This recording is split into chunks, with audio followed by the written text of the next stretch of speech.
तो hello friends, आज हम लोग देखने वाले हैं संस्कृत का 20 मोस्ट वीवीआई ऑब्जेक्टिव जो आपके एग्ज़ाम की दृष्टि से बहुत ही इम्पोर्टेंट है। ये सभी ऑब्जेक्टिव ठीक है।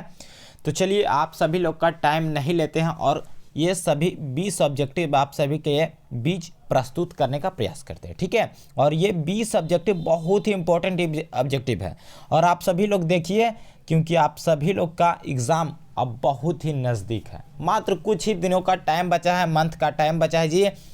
तो अगर आज से आप लोग तैयारी करना जुट जाते हैं, ऑब्जेक्टिव जुट जाते हैं, तो किसी प्रकार का दिक्कत आपका नहीं होगा ठीक है। ऑब्जेक्टिव सब्जेक्टिव सभी प्रकार का होगा जी, टेंशन मत लीजिए। चलिए 20 में से आप सभी लोग कितने ऑब्जेक्टिव का आंसर दे सकते हैं आप लोग आप बताइए ठीक है। पहला क्वेश्चन है, पाटलिपुत्र किस नदी के किनारे स्थित है? ठीक है, गंगा नदी, यमुना नदी, गंडक या कोसी?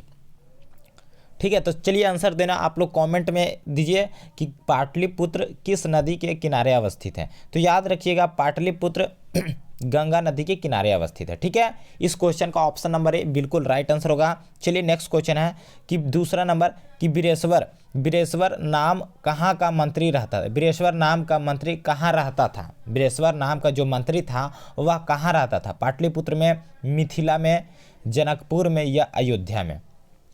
ठीक है, आंसर दीजिए। तो याद रखिएगा बिरेश्वर जो मंत्री था ठीक है, वो याद रखिएगा वो मिथिला में रहता था ठीक है। कहाँ रहता था?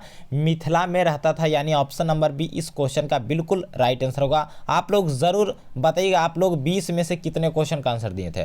3 नंबर है, आधुनिक काल की संस्कृत कवित्री कौन है? बहुत इंपॉर्टेंट है जी, इससे बाहर एक भी क्वेश्चन नहीं रहेगा। आधुनिक काल की संस्कृत कवित्री कौन है? तिरुमलांबा है या विजयडाका है, सुलभा है या पंडिता छमाराव है?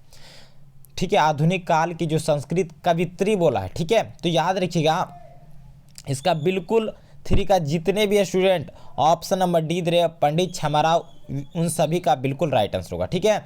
चलिए 4 नंबर क्वेश्चन आप सभी लोग कहा है कि गरीबों और अनाथों को प्रतिदिन कौन भोजन कराते थे? ठीक है, गरीब और अनाथों को प्रतिदिन भोजन कौन कराते थे? तो याद रखिएगा बिरेश्वर कराते थे ठीक है। कौन हो जाएगा? बिरेश्वर प्रतिदिन गरीबों और अनाथों को भोजन कराते थे ठीक है, याद रखिएगा। 5 नंबर क्वेश्चन है, किसके गीत देवता भी गाते हैं? किसके गीत देवता भी गाते हैं? भारतवर्ष का, स्वीडन का, बांग्लादेश का या पाकिस्तान का? ये तो होगा नहीं ठीक है। तो याद रखिएगा भारतवर्ष का ठीक है गीत देवता भी गाते हैं, यानी हमारा देश भारत। ऑप्शन नंबर ए इसका बिल्कुल राइट आंसर होगा। चलिए 6 नंबर क्वेश्चन है, नामकरण किस संस्कार के अंतर्गत आता है? जो नामकरण हम लोग का रखा जाता है जब जन्म होता है ठीक है, जब हम लोग का जन्म होता है उस समय हम लोग का नाम रखा जाता है, तो वह किस संस्कार के अंतर्गत आता है? जन्म पूर्व, गृहस्थ या शैशव या शिक्षा? आप सभी लोग दिमाग लगाइए और आंसर दीजिएगा ठीक है। तो गृहस्थ तो नहीं होगा, शिक्षा भी नहीं होगा, जन्म से पूर्व पहले नाम होगा नहीं होगा, यानी शैशव, यानी जब हम लोग बच्चे रहते हैं शैशव काल रहता है उसी टाइम हमारा ये संस्कार के अंतर्गत आता है ठीक है। अगला क्वेश्चन है 7, भीखन टोला देखने कौन आए थे? भीखन टोला जो देखने आए थे वो कौन आए थे?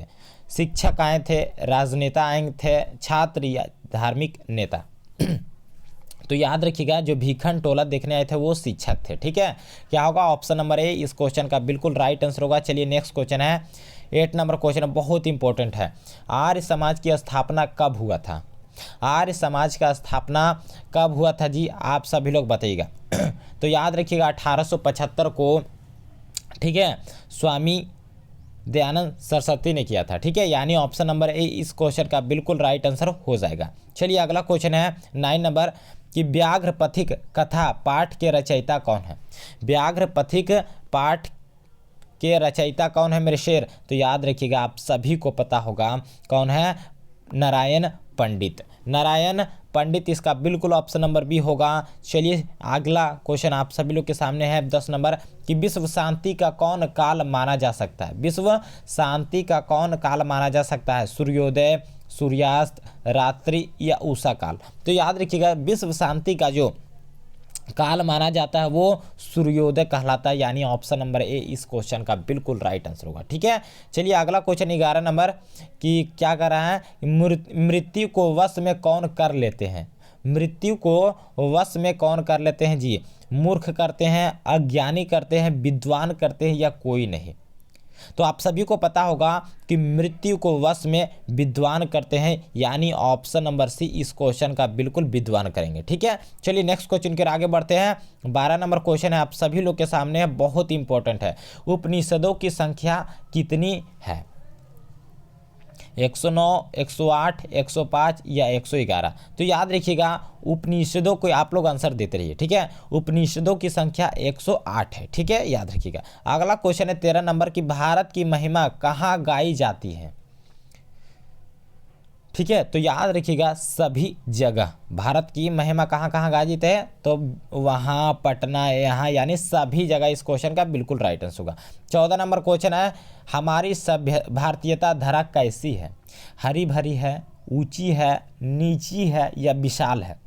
तो हमारी भारतीयता धरा कैसी है जी, तो विशाल है, सबसे विशाल। ठीक है, यानी ऑप्शन नंबर डी इस क्वेश्चन का राइट आंसर होगा।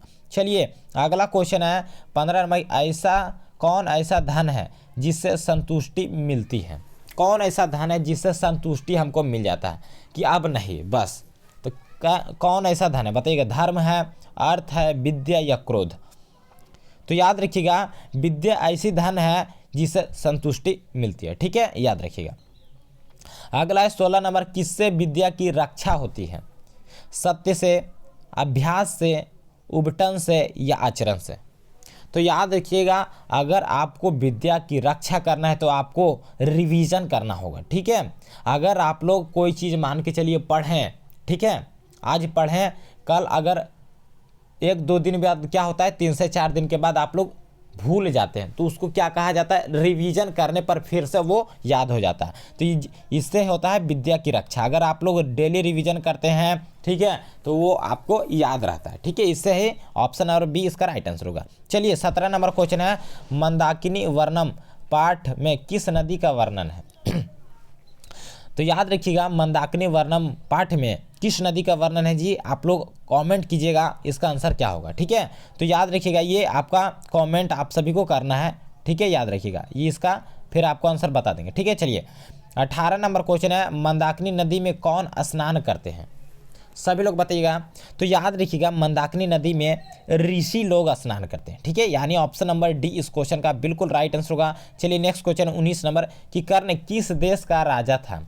तो याद रखिएगा कर्ण जो था वो अंग देश का राजा था, अंग का राजा था। ठीक है, यानी ऑप्शन नंबर ए। चलिए लास्ट क्वेश्चन है 20 नंबर कि भिक्षु के किस वेश में आया था, राजा के वेश में, भिखारी के वेश में, मंत्री के वेश में या ब्राह्मण के वेश में। तो याद रखिएगा जो भिक्षुक था ना वो ब्राह्मण के वेश में आया था, यानी ऑप्शन नंबर डी इस क्वेश्चन का बिल्कुल राइट आंसर होगा। आप सभी लोग 20 में से कितने क्वेश्चन का आंसर एकदम बिल्कुल 100% राइट आंसर दिए, कितने 18 दिए, 19 दिए, 15 दिए, सभी लोग कमेंट करके हमें ज़रूर बताइएगा मेरे से। ठीक है, तो आज के लिए इतना ही, फिर मिलते हैं नेक्स्ट वीडियो में नेक्स्ट टॉपिक के साथ। तब तक के लिए धन्यवाद।